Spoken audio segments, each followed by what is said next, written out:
जिन्हें अपने अंदर कोई गलती नजर नहीं आती, उन्हें दूसरों के अंदर गलतियों के अलावा कुछ और नजर नहीं आता। दोस्तों नमस्कार। आज आपका साथी आपसे बातचीत करेगा कुछ इन्हीं चीजों पे कि अपनी गलतियों को पहचानने पे, दूसरों के गलतियों को नजरअंदाज करने पे, लेकिन उसको सुधारने की जरूरत है अगर उससे आप प्रभावित हैं तो।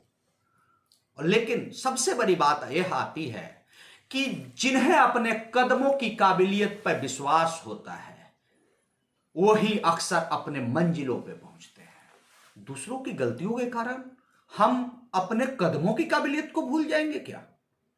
नहीं दोस्तों, हमें अपने कदमों की काबिलियत पे बहुत विश्वास है, लेकिन गलतियां तो गलतियां होती हैं और उससे दूर कराना और करना अपने परिवेश में, अपने परिवार में हमारा नैतिक कर्तव्य भी है। यह काम कौन करता है? तो किसी ने बहुत अच्छा बोला है, विश्व में जो हैं वो दो ही सच्चे ज्योतिषी होते हैं, एक मन की बात समझने वाली मां और दूसरा भविष्य को पहचानने वाला पिता।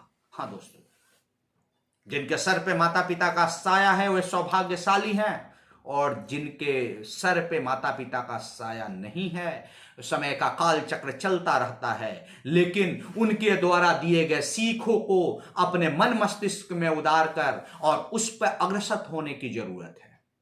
क्योंकि मां बिना बताए ही सब कुछ समझ जाती है और भविष्य पहचानता है पिता। प्यार जरूर करता है, लेकिन आपके भविष्य को देखते हुए आपकी गलतियों को सुधारने के लिए वह हमेशा अग्रसर रहता है, और उसके रहते रहते आपको उसके द्वारा दी गई नसीहतें आपको हिटलर शाही नजर आती है, लेकिन दोस्तों वह आपके लिए एक आशीर्वाद होता है, एक वरदान होता है।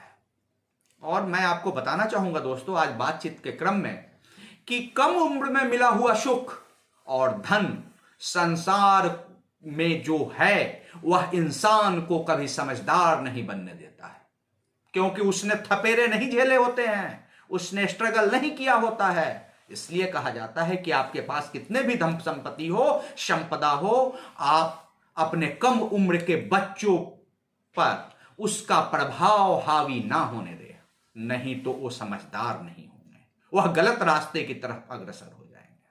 हाँ दोस्तों, उनको थपेरे जरूर झेलने दे, उनको थोड़ा सा यह पता होने दे कि पैसे कैसे कमाए जाते हैं, सफल कैसे हुआ जाता है। सफल होने और पैसे कमाने के लिए कितना अपनी त्याग और बलिदान, समय कुर्बान करना पड़ता है। और कम उम्र में मिला हुआ जो दुख होता है वो उन इंसान को समझदारी का उस्ताद बना देता है। तो दोस्त, आप चाहते क्या हैं? कि आपके बच्चे समझदारी के उस्ताद बन जाएं कि वह समझदार नहीं बने? सोचना आपका काम है। आप सोचिए, आप जैसा चाहिएगा वैसा ही होगा। दोस्तों, सबसे बड़ी बात मैं आपको एक और बता देना चाहता हूं, मन का शांत रहना भाग्य है, मन का वश में रहना सौभाग्य है। हाँ, अगर आपका मन शांत है तो आप भाग्यशाली हो, और मन अगर आपके बस में है तो आप सौभाग्यशाली हो। मन में किसी को याद करना, कोई आपको याद करता है या आप किसी को याद करते हो, दिल से याद करते हो, तो यह आपका अहोभाग्य है। और मन से कोई आपको याद करे, यह आपका परम सौभाग्य है। तो कहते हैं ना कि अपने चरित्र को अच्छा रखिए।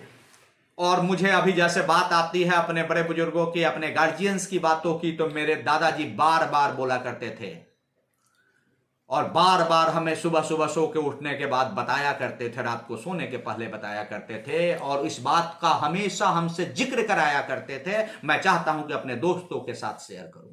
यस, बुजुर्गों की याद आती है और उनको शेयर करना ही, उनके उस पर चलना ही उनके प्रति सच्ची श्रद्धांजलि है। तो दोस्तों, कहा करते थे कि हे भगवान, हमारा जीवन संसार के लिए हो, यह जिंदगी हो लेकिन उपकार के लिए हो, और उत्तम चरित्र मेरा दुश्मन का मन रिझावे, वो देखते ही कह दे तुम प्यार के लिए हो। भगवान, हमारा जीवन संसार के लिए हो।